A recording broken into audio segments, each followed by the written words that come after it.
You know, the Biden situation disgusted me in terms of the parting only from this standpoint, Chris. Nobody on the planet, you want to be a cynic and you want to act like you would be offended by something like that if you're one of those people out there, fine.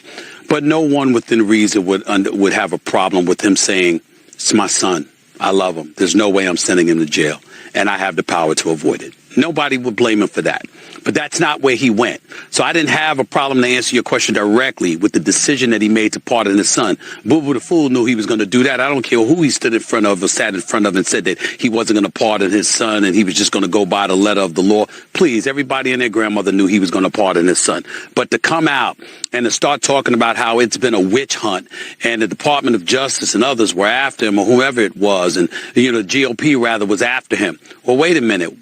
What have y'all been doing with Donald Trump all of these years? Now, you can make an argument about the legitimacy of the cases against Donald Trump compared to what wasn't legitimate, etc. That's not the point.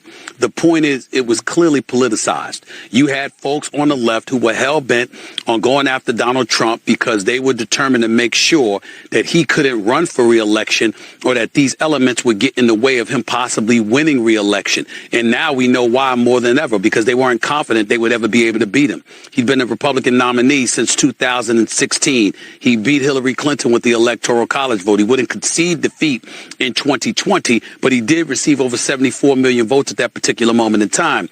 And then you fast forward 4 years later, despite the 34 felony convictions, the 2 impeachments, the bevy of crimes that he had been accused of, the Republican voters out there, the conservative voters out there, and a lot of independents from various communities said, he's the guy we want, and I've said it on many, many occasions. It wasn't about him. Just like it wasn't about Biden in 2020, it was more against Trump.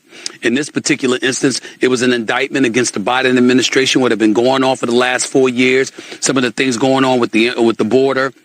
Obviously, inflation, of course, crime in the streets, of course, woke and cancel culture and all of that, it all played a role. And so for him to come out and to talk about that, this was a witch hunt when clearly it could be argued that's exactly what you were doing to Donald Trump, or you assisted in doing, seems beyond hypocritical. And that was what disgusted me. It wasn't his decision.